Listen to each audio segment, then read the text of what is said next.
Selamat pagi Bapak Ibu Saudara-saudari yang dikasihi oleh Tuhan Yesus Kristus. Berjumpa kembali di dalam doa pagi GKI Samanhudi 18 Januari 2024. Sebelum bersama-sama kita mendengarkan firman Tuhan, mari kita satukan hati di dalam doa, mari kita berdoa. Tuhan, terima kasih untuk hari yang baru yang Tuhan berikan dalam hidup kami. Dan biarlah sebelum kami melakukan aktivitas kami, firman Tuhan boleh menjadi suluh bagi kaki dan langkah kami, sehingga hidup kami sepanjang hari ini sungguh memuliakan Tuhan. Mari berfirmanlah atas kami, karena kami anak-anak-Mu di tempat ini bersedia untuk mendengarkannya. Di dalam Kristus kami berdoa dan bersyukur. Amin. Firman Tuhan pada pagi hari ini diambil dari Wahyu pasal 18 ayat 11 sampai dengan yang ke-20. Dan demikianlah firman Tuhan. Dan pedagang-pedagang di bumi menangis dan berkabung karena dia, sebab tidak ada orang lagi yang membeli barang-barang mereka, yaitu barang-barang dagangan dari emas dan perak, permata dan mutiara, dari lenan halus dan kain ungu, dari sutera dan kain kirmisi, pelbagai jenis barang dari kayu yang harum baunya, pelbagai jenis barang dari gading, pelbagai jenis barang dari kayu yang mahal, dan tembaga, besi, dan pualam.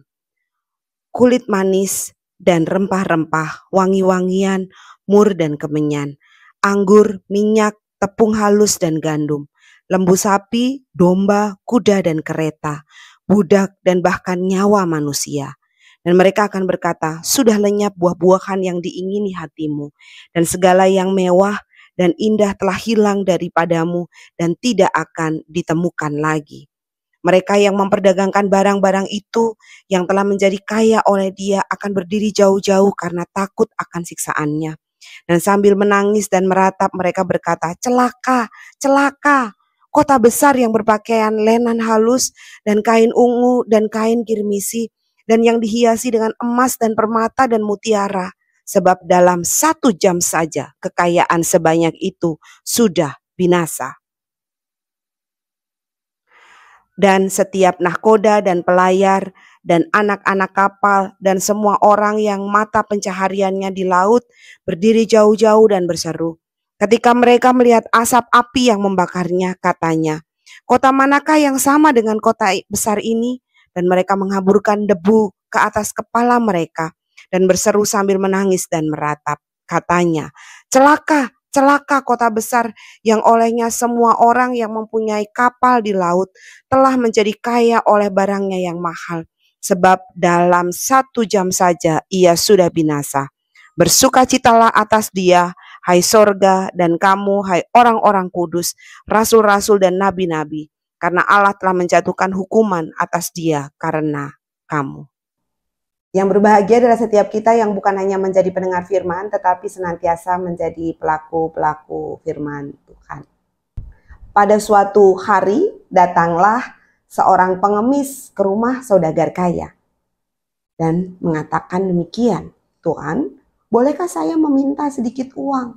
Saya belum makan sejak kemarin. Pengemis itu menghampiri saudagar kaya yang berada di depan rumah. Kenapa kamu meminta uang kepada saya?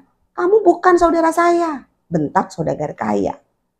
Seketika itu juga pengemis meninggalkan saudagar kaya itu. Malam harinya, saudagar kaya itu pergi menuju ruang rahasia. Derap bentakan kaki dan sebuah lilin yang menyertainya. Sesampainya di sana, ia bergegas mengeluarkan dan menghitung semua uang yang dimilikinya. Semoga uangku tidak berkurang setelah kedatangan pengemis tadi, ucap saudagar kaya. Dengan tergesa-gesa saudagar itu menghitung semua uang miliknya. Ada pencuri, teriak seorang pemuda yang berada di luar rumah. Sontak saudagar tadi lari terburu-buru menuju sumber suara sambil berucap, tangkap pencurinya, apapun yang terjadi tangkap.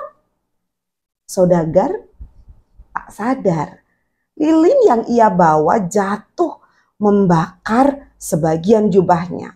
Panas, panas, tolong, tolong, tolong aku, teriak sang saudagar mengibah. Buat apa aku menolong kamu? Kamu sudah jahat pada keluargaku ketika ayahku sakit, kamu tak mau menolongku. Justru kau mengusirku, jawab seorang pemuda. Ibu bapak saudara-saudari yang terkasih, tidak ada satupun yang bersedia menolong saudagar itu. Sementara itu, api telah mengepung rumah saudagar kaya tadi. Nah, menurut Bapak Ibu saudara-saudari, bagaimanakah akhir kisahnya? Namun sebelum kita berbicara mengenai akhir kisah dari saudagar kaya ini, kalau kita melihat dekat, ada banyak manusia zaman ini yang seringkali bersikap seperti saudagar ini. Yang penting adalah uang, kekuasaan, dan kedudukan. Tidak sedikit mereka yang hidup mengandalkan yang bersifat materi ini. Dan biasanya mereka yang hidup mengandalkan materi persis seperti saudagar ini. Tidak lagi peduli dengan sesama. Dan bahkan punya kecenderungan menindas sesama. Menjadi marah ketika sesama tidak menuruti keinginannya. Situasi yang demikian yang juga dihadapi oleh para pengikut Kristus di kota Roma. Jika kita membaca secara utuh teks bacaan kita pada pagi hari ini dari ayat yang pertama, maka akan didapati bahwa para pengikut Kristus ini disuruh keluar dari kota Roma. Ini mirip-mirip seruannya sama dengan Abraham yang disuruh meninggalkan Ur Kasdim. Dan juga seruan kepada bangsa Israel yang disuruh untuk keluar segera meninggalkan Mesir dengan waktu yang secepat-cepatnya. Nah, dalam Wahyu 18 ayat 1 sampai dengan 10, kita akan menjumpai bagaimana pengikut Kristus di Roma teraniaya oleh kesombongan kota Roma. Mereka berseru dan menangis kepada Tuhan. Dan Tuhan mendengar doa mereka. Mereka kemudian disuruh keluar. Tuhan akan menghancurkan kota Roma. Pertanyaannya adalah, apakah Tuhan menghancurkan kota Roma karena mereka ini musuh para pengikut Kristus? Tidak, bukan karena itu. Tuhan menghancurkan kota Roma karena penduduknya yang sombong dan memperalat sesama untuk kesenangannya sendiri. Sikap sombong dan memperalat sesama inilah yang dimusuhi oleh Tuhan. Sikap mengandalkan diri sendiri dan merasa paling hebat, ini yang tidak berkenan di hadapan Tuhan. Dalam teks kita dikatakan bahwa Roma bertepuk dada karena menjadi negara yang perekonomiannya paling kuat. Penduduknya makmur dan ini ditunjukkan dengan kebiasaan mereka, hobi mereka mengoleksi batu-batuan yang mahal-mahal. Bukan hanya batu-batu saja dan pakaian-pakaian indah yang menjadi tanda bahwa mereka sangat kaya dan mengandalkan materi yang mereka miliki.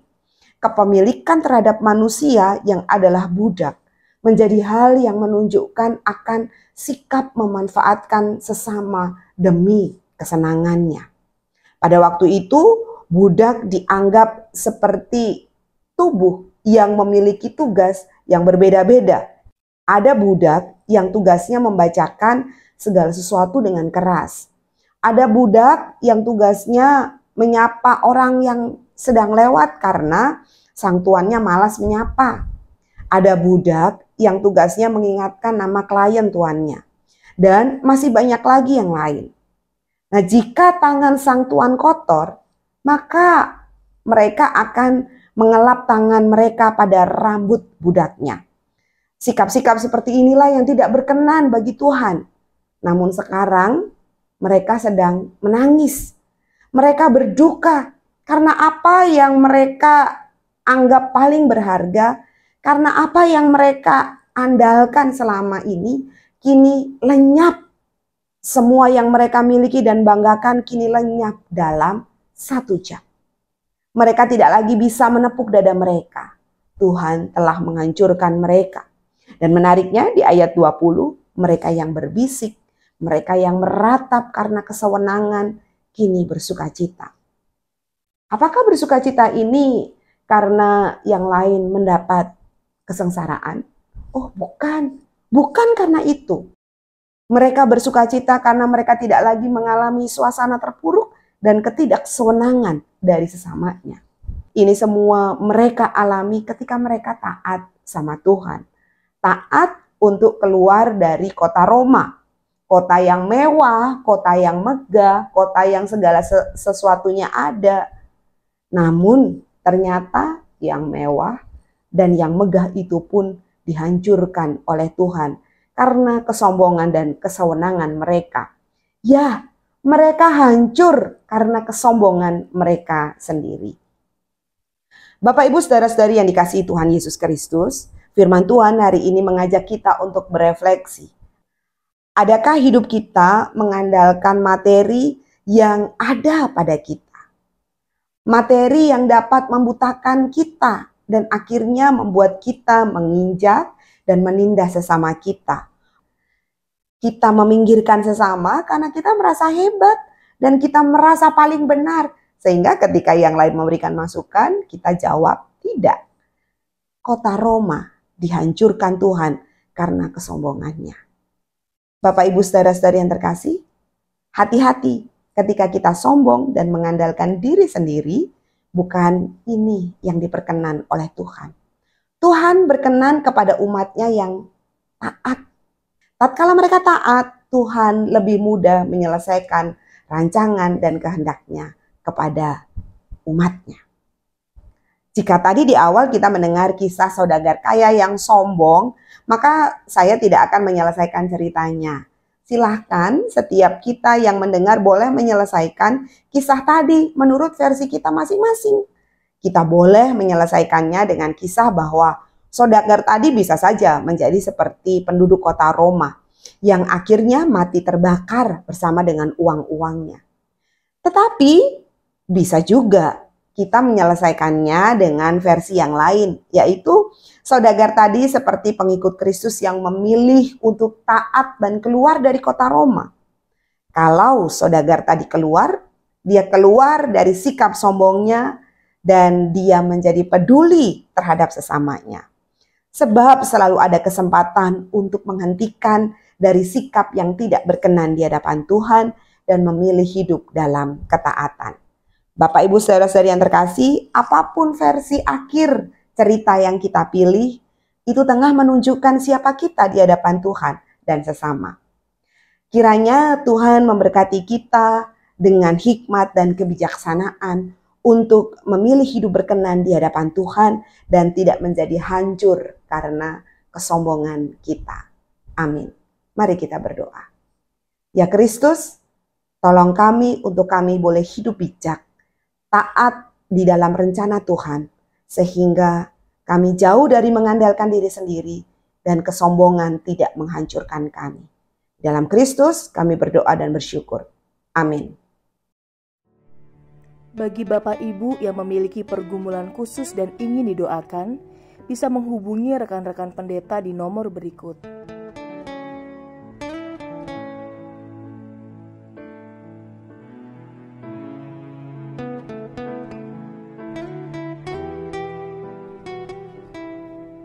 Tuhan Yesus memberkati.